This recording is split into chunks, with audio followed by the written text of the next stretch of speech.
ছিল তো ভয় পাচ্ছিলাম আমরা, এই বৃষ্টি নামলো সেই বৃষ্টি নামলো। আমার মনে পড়ে যাচ্ছে কালকেই একজনের সঙ্গে কথা হচ্ছে, তিনি বলছিলেন যদি একটু শেড দিয়ে দেওয়া যায়, যদি একটু মাথার উপর শেড দিয়ে দেওয়া যায় তাহলে সুবিধা হবে। যদি বৃষ্টি হয় বা যদি কখনো রোদ হয় তাহলে মানুষজন চলে যাবে না। আমি ওনাকে বললাম যে আমরা তো আসলে লাল ঝান্ডার রাজনীতি করি। 2011 সালের পর থেকে বাম কংগ্রেস কর্মীরা যারা পশ্চিমবঙ্গের বুকে বিরোধী রাজনীতি করে তারা এর চেয়ে অনেক বড় বড় তুফান, অনেক বড় বড় ঝড় দেখে এসছে। কোনো বৃষ্টি হলে আমার কমরেডরা মাঠ ছাড়বেন না, কোনো বৃষ্টি হলে আমার কমরেডরা এই মাঠ ছেড়ে চলে যাবেন না। কারণ আমাদের রাজনীতিতে ওই রকম হয় না যে মঞ্চে যারা বসবেন তাদের মাথার উপর ছাতা, আর আমার সামনে যারা বসবেন তারা ছাতা ছাড়া বসে থাকে। মনে আছে আপনাদের একটা ভিডিও নিশ্চয়ই, আমি নাম নিচ্ছি, একজন মাইকে দাঁড়িয়ে বলছিলেন যে আমি ছাতা সরিয়ে নেবো যদি আপনারাও সরিয়ে নেন। নিচ থেকে খুব আওয়াজ এসেছিল, হ্যাঁ উপরে নেতা ছাতা সরিয়ে নিয়েছিলেন, কর্মীরা কেউ ছাতা সরায় না। আমাদের রাজনীতিতে নেতার ছাতারও দরকার হয় না, কর্মীরও ছাতার দরকার হয় না। বৃষ্টি আসুক, বাদল আসুক, ঝড় আসুক, ঝঞ্ঝা আসুক, 44-45 ডিগ্রি টেম্পারেচারে যখন সারা রাজ্য জুড়ে হিট ওয়েভ চলছিল তখনও আমার কর্মীরা মাথায় ছাতা ছাড়াই কর্মী সমর্থক প্রার্থীকে নিয়ে মানুষের বাড়িতে বাড়িতে পৌঁছে যাচ্ছিলেন। এটাই লাল ঝান্ডার, এটাই বিরোধী রাজনীতির পশ্চিমবঙ্গে 11 সালের পর থেকে যারা রাজনীতি করেছে তাদের ধক। আজকে আমি যখন এখানে এসেছি ভিতরে আসতে পারি, সব মিডিয়ার বন্ধুরা ছেকে ধরেছে। যেখানেই আমি প্রচারে যাই মিডিয়ার বন্ধুরা আসেন এবং একটাই প্রশ্ন করেন।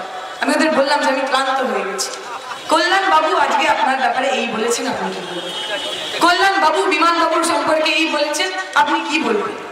আমি বললাম যে ভাই আমি তো নির্বাচনে দাঁড়িয়েছি, আমি তো ওনার সঙ্গে 1 to 1 খেলছি না যে উনি একটা কথা বলবেন আমি আর একটা কথা বলবো।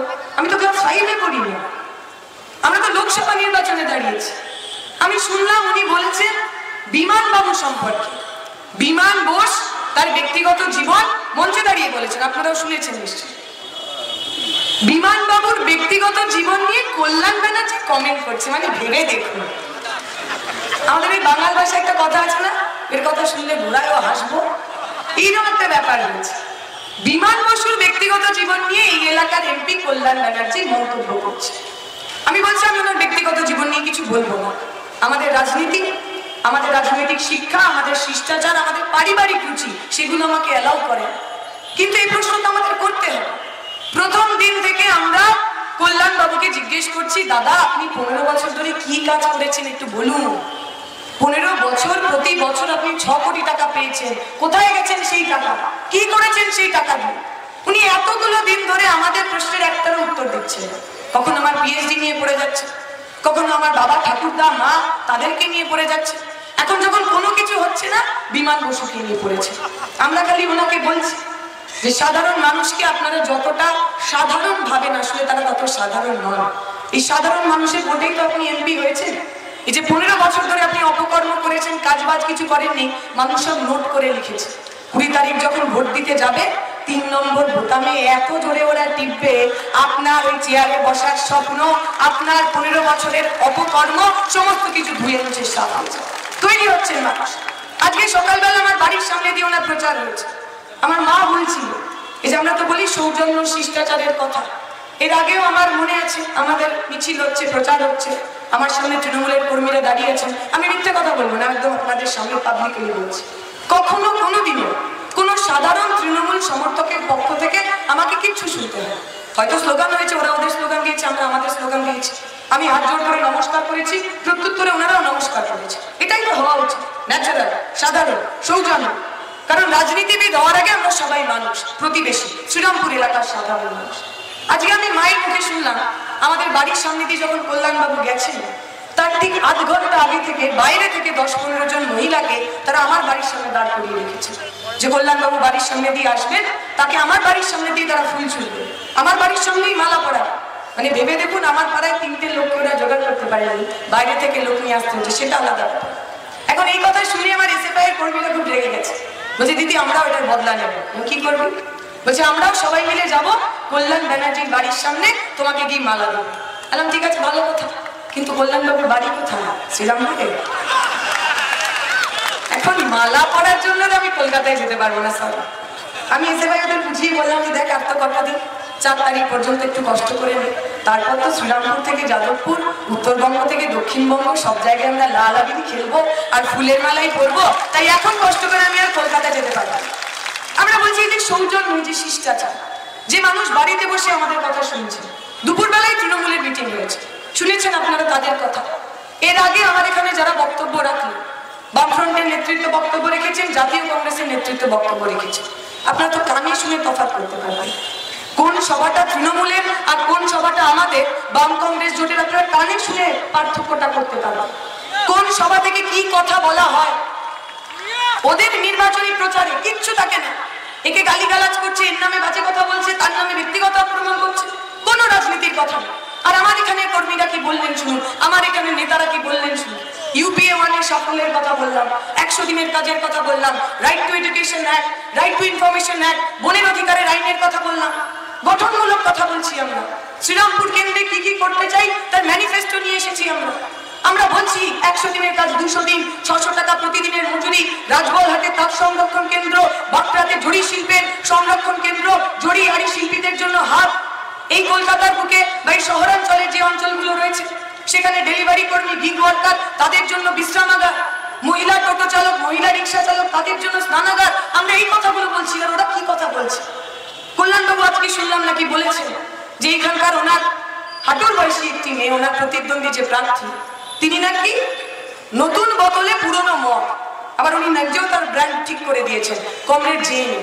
আমরা বলছি বোতল এবং মদ সম্পর্কে উনি হয়তো বেশি জানতে পারেন, আমি বলতে পারবো না, আমার সে বিষয়ে জানার কথা না, কিন্তু উনি যে ব্র্যান্ডিংটা করেছেন না, কমরেড জেএনইউ। আচ্ছা, জেএনইউ নিয়ে আপনার অসুবিধা কি? আপনি মাঝে মাঝেই বলে বেড়াচ্ছেন আমি জেএনইউতে নাচতে যাইনি। ঠিকই তো, আপনি জেএনইউতে নাচবেন কি করে? আমি তো পার্লামেন্টের ভিতর নাচবো, যেহেতু জেএনইউতে নাচার জন্য তো জেএনইউ ছাত্র হতে হবে, জেএনইউ শিক্ষক হতে হবে, কোনটাই আপনি নয়। এই যে উনি বললেন জেএনইউ কমরেড, জেএনইউ নিয়োগের একটা সমস্যাটা কিসে? উনি বারবার প্রশ্ন করছেন 9 বছর ধরে আপনি কি করেছেন। আমরা বলছি 9 বছর ধরে আমরা যখন জেএনইউতে রাজনীতি করেছি, ছাত্র আন্দোলন করেছি, 2014 সালে একবার ভুল হয়েছিল, 2014 থেকে আজকে 2024 একদিনের জন্য অখিল ভারতীয় বিদ্যার্থী পরিষদকে জেএনইউতে খাতা খুলতে দিনি। বিগত 9 বছর ধরে 14 থেকে 24 আমরা জেএনইউ বুকে এইটা করে দেখিয়েছি। জ্বালা তো হবেই, আরএসএস হেরে যাচ্ছে, বিজেপি হেরে যাচ্ছে, জ্বালা হবে না? উপর থেকে নির্দেশ আছে তো, পশ্চিমবঙ্গের বুকে মানুষের মধ্যে গন্ডগোল লাগিয়ে বিজেপির পরিষদটা করে রাখতে হবে, যাতে বিজেপি তার করে কমে খেতে পারে। তাই যারা বিজেপির বিরুদ্ধে কথা বলে দিল্লিতে, কলকাতায়, যারা বিজেপিকে চোখে চোখ রেখে লড়ে, বিজেপিকে হারিয়ে দেয়, তাকে দেখলে কল্যাণবাবুর জ্বালা হবে, স্বাভাবিক। কিন্তু আমরা খালি ওনাকে বলবো, এই শেষবারের নির্বাচনে বিজেপি অনেক চেষ্টা করেছে, এই দিল্লির কংগ্রেসটা, জেএনইউর কংগ্রেসটা বসে আছে, শারীরিকভাবে আক্রমণ, হুমকি ধমকি অনেক কিছু করেছে। लेकिन जेएनयू ने ये बात साफ कर दिया है कि जेएनयू लाल था, जेएनयू लाल रहेगा। उसी तरीके से पश्चिम बंगाल के अंदर श्रीरामपुरो তার জবাব দেবে, শ্রীরামপুরও জবাব দেবে।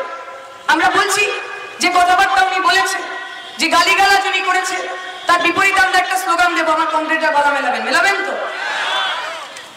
আমরা বলবো গালির মুখে তালির সুর দেখিয়ে দেবে শ্রীরামপুর। ঠিক আছে? গালির মুখে তালির সুর, আরে গালির মুখে তালির সুর, এই গুলির মুখে তালির সুর, আরে গুলির মুখে তালির সুর। এই একই কথা আমরা আগামী 4 তারিখেও বলবো, পার্থক্য এটাই, তার সঙ্গে আমাদের হাতে একটু লাল রং থাকবে, মাথায় একটু লাল রং থাকবে, হাতে একটু লাল আবির থাকবে। বিজয় মিছিল করতে করতে এই স্লোগানই আমরা শ্রীরামপুরের প্রত্যেকটি কোনায়, শ্রীরামপুরের লোকসভার প্রতি কোনায় দেবো। এই কথা আপনাদের এখানে আমি বলে যেতে চাই। আমি আমার কথা দীর্ঘায়িত করব না, যে কথাগুলো বলে শেষ করা। আপনারা জানেন এই নির্বাচন আমাদের জন্য কঠিন নির্বাচন। কঠিন কারণ ওদের কাছে অনেক কিছু আছে, মাসেল পাওয়ার রয়েছে, মানি পাওয়ার রয়েছে। আমার কংগ্রেসের সাথী বলছিলেন, দাদা বলছিলেন যে আপনাদের প্রত্যেককে, এক একজনকে আপনাদের কেন্দ্রীয় বাহিনীর ভূমিকা পালন করতে হবে। আমি আপনাদের সঙ্গে ভাগ করে নিতে চাই। আমরা সবাই জানি নির্বাচনে লড়ার সময় ওই ইলেকশন কমিশন থেকে আমাদের সিকিউরিটি দেওয়া হয় তো, দেখেছেন আপনারা? কবির বাবু যিনি বিজেপির ক্যান্ডিডেট, তার সঙ্গে 2 বন্দুকধারী লোক ঘুরছে নির্বাচনের শুরু থেকে। এখনো পর্যন্ত পশ্চিমবঙ্গের প্রশাসন আমাকে সিকিউরিটি দেয়নি। হয়তো ওনারাই বুঝতে পেরে গেছে যে এই চোর গুন্ডাদের মতো আমার সাধারণ মানুষের কাছ থেকে ভয় নেই।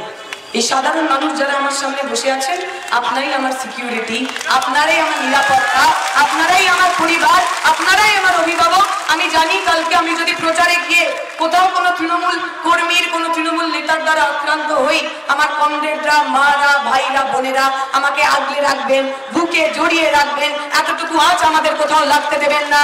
এটাই মানুষের ওপর কনফিডেন্স। এই কনফিডেন্সের জোরে আমরা নির্বাচনে লড়ছি, এই কনফিডেন্সের জোরে, আত্মবিশ্বাসের জোরে নির্বাচনে লড়ছি। আমাদের ইলেকটোরাল বন্ড নেই। মানুষের ওষুধের দাম বাড়িয়ে দিয়ে পকেটে কোটি কোটি টাকা পুড়ে নিয়ে আমরা সিরাম ইনস্টিটিউটের কাছ থেকে 900 কোটি টাকা নিয়ে রাজনীতি করতে আসিনি আমরা। সাধারণ মানুষের বিদ্যুতের মাসুল বাড়িয়ে দিয়ে সিএসসির কাছ থেকে কোটি কোটি টাকা নিইনি আমরা। কিন্তু আমাদের যা আছে তা হলো ইমোশনাল বন্ড।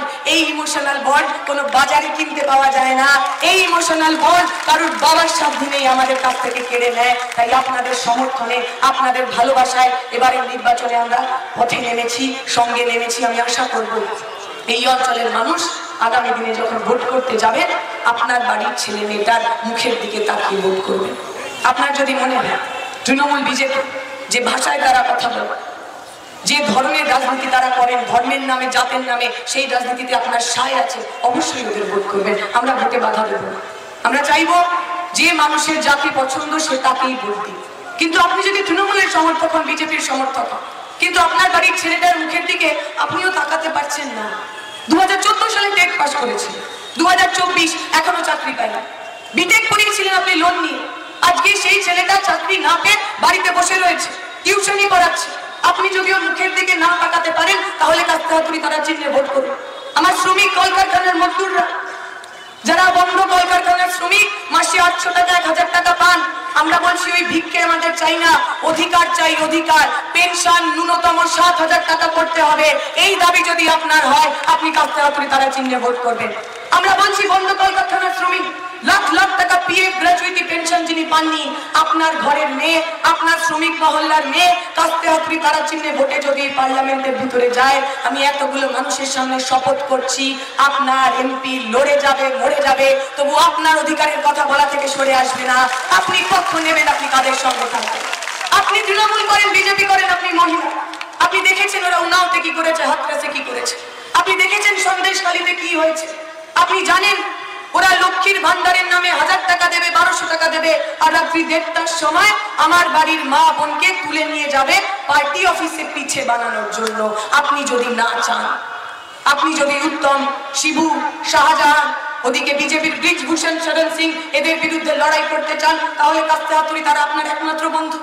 আমরা বলেছি আমার এমপি ল্যাডের 1/3, 1/3 টাকা দিয়ে আমরা আত্মরক্ষা সমিতি, আত্মমর্যাদা কেন্দ্র করে তুলব, যে আমার মায়েদের, বোনেদের, মহিলাদের শারীরিকভাবে সক্ষম তৈরি করবে, মানসিকভাবে সক্ষম তৈরি করবে, যাতে আগামী দিনে কোনো তৃণমূলের লালু ভুলু যদি আমার আঁচল ধরে টান মারে, ওর হাত মুচড়ে ভেঙে দেওয়ার সাহস, স্পর্ধা আমার বাড়ির মহিলাদের থাকবে, তার জন্য তৈরি করবো আমরা। আপনি পক্ষ নিন, আপনি তাদের সঙ্গে থাকবেন। আমরা বলছি এই অঞ্চলের সমস্যা, উড়ালপুলের সমস্যা, আন্ডারপাসের সমস্যা, 15 বছর ধরে যিনি নির্বাচিত হয়ে রইলেন, যিনি কিচ্ছুটি করলেন না, গণপরিবহন ব্যবস্থার সমস্যা, আমতা থেকে চাপাডাঙ্গা পর্যন্ত রেল লাইন, ফুরফুরা থেকে ডানকুনি পর্যন্ত রেল লাইন, জমি অধিগ্রহণ হয়ে গেছে। বুদ্ধদেব ভট্টাচার্যের সময় ওই চাপাডাঙ্গা পর্যন্ত জমি অধিগৃহীত হয়েছে। এখনো পর্যন্ত আমার এমপি তা নিয়ে একদিন সবাই করেননি ওই পার্লামেন্টের মধ্যে। আমরা বলছি আপনারা আমাদের সুযোগ দিন না, একটিবার সুযোগ দিন।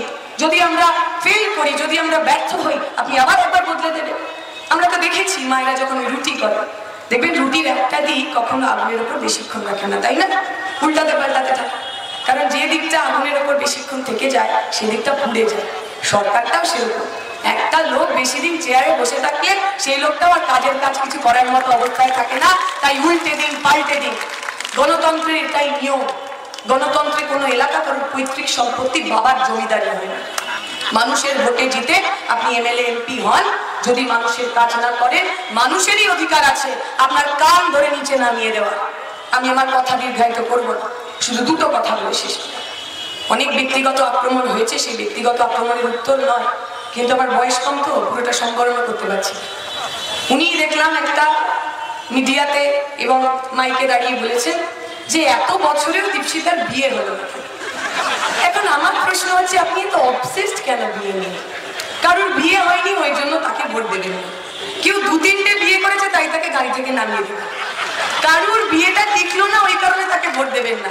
আরে মানুষের জীবনে এইসব ছাড়াও কিছু কাজের কাজ হয়। আমি চাইবো আমার মাননীয় এমপি, বিদায়ী এমপি, উনি পরের বারে তার এমপি থাকবেন না, তবুও যদি উনি রাজনীতিবিদ থাকেন, তবুও যদি উনি রাজনীতির মধ্যে থাকেন, তাহলে পরের বারে একটু বিয়ে ছাড়া অন্য কোনো টপিকে কথা বলবেন প্লিজ। আপনার জন্য আমি উত্তর দিতে দিতে ক্লান্ত হয়ে যাচ্ছি। দয়া করে একটু সুস্থ রাজনীতির কথা, রাজনীতির কথা বলবেন। এবং যে কথা বলে শেষ করা, আমার মনে পড়ছে আমরা সম্ভবত শ্রীরামপুরের ভিতরে একটি জায়গায় আমরা প্রচার করছি, সেখানে একটি মন্দিরের সামনে আমরা দাঁড়িয়েছি। মন্দিরের যিনি পুরোহিত মশাই, তার সঙ্গে দেখা করতে নিয়ে গেছেন আমার কমরেড।